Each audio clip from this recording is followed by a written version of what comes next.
Алдаркөсенің сиқырлы тоны. Мұндай сақылдаған сары аязда тоңбаса, түлкі тоңы немесе қасқыр ішігі бар адам ғана тоңбауы мүмкін.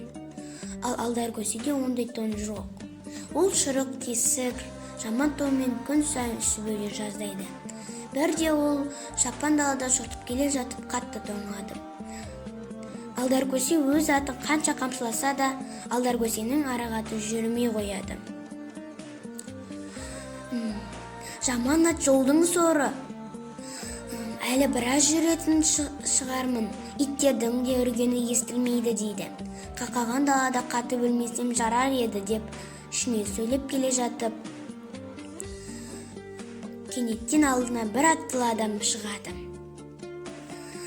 Оның ат жүрісіне қарап бай адам екенін біледім. Ол бір күнін бір шетіне қисайтып кеп алып, күн шуақта жылынып отқан адамдай көңілді сөйлейді. Бай, «Ей, сен тоңбайсың ба?» деп сұрайды. «Мен тоңбаймын, өткені менің тонымды киген кісі қыз қайнап жүреді» дейді.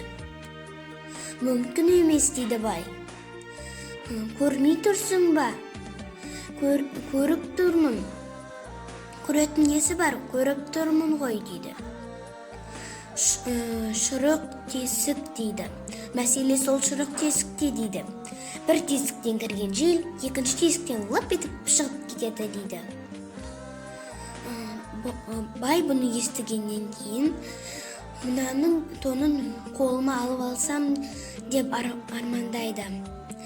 Шіркін, мынаның ішігін қолыма бір түсірсем деп армандайды алдаркөсе. Бай, «Ішігіңді маған сатшы» дейді. «Сатпаймын, мен онсыз үсі бөлемін ғой» дейді. «Үсі бөлмейсің, мен оның орнына өзімнің ішігімді беремін» дейді. «Үстіне ақша қосып берем» дейді. «Ақшаның маған қажет жоқ, оның орны астындағы атыңды берсең, ойланып көрер едім» дейді.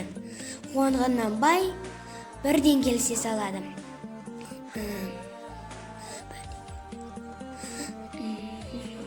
Сосын бай алдаркөсенің киімін киеді, алдаркөсе байдың киімін киеді. Сосын екеуі аттарын ауыстырып, алдаркөсе ысқырған желмен жарыса жөнеледі. Енді алдаркөсеге бір ауылдан бір ауылға бару қиынға соқпайды. Өйткені ода жүйрік ат, жылы түлкі ішігі бар. Ол барған жерінен бәрі былай сұрайды. «Жылы түлкі ішігімен жүйрік атты қайдан алғансың?» деп сұрайды. Алдаркөсе былай жауап береді. Жылы тоңын шұрық тесік тоңға ауыстырған, жүйрік атын қыршаңқа атқа ауыстырған ақымақ бай туралы әңгіме тарап кетеді.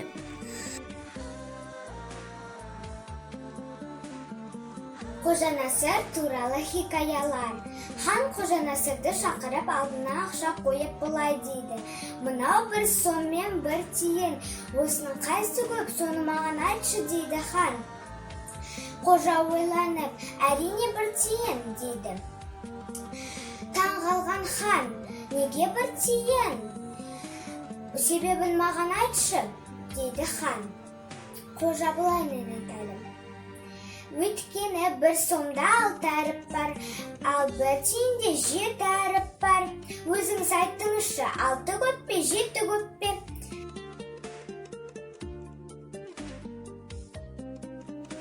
Қаңбақ шал ертегісі. Қаңбақ шал ертегісінің бірнеше нұсқасы бар. Бір мәтінде қорқақтығынан үйінен шықпайтын шал қолындағы жарасына 60 жүгін емелеп, оларды бір соғып өлтіргені үшін өзін батыр санағаны туралы айтылды. Ең далаға шығып ұйықтар кезім өзінің осындай батырлығы туралы жазып қойғанын көрген үш дәу оны қорқа соқтап сақтықпен оятады. Кейін шал өзін құдықтан шелекке су және орманнан ағаш акча әкелуге жұмсағанда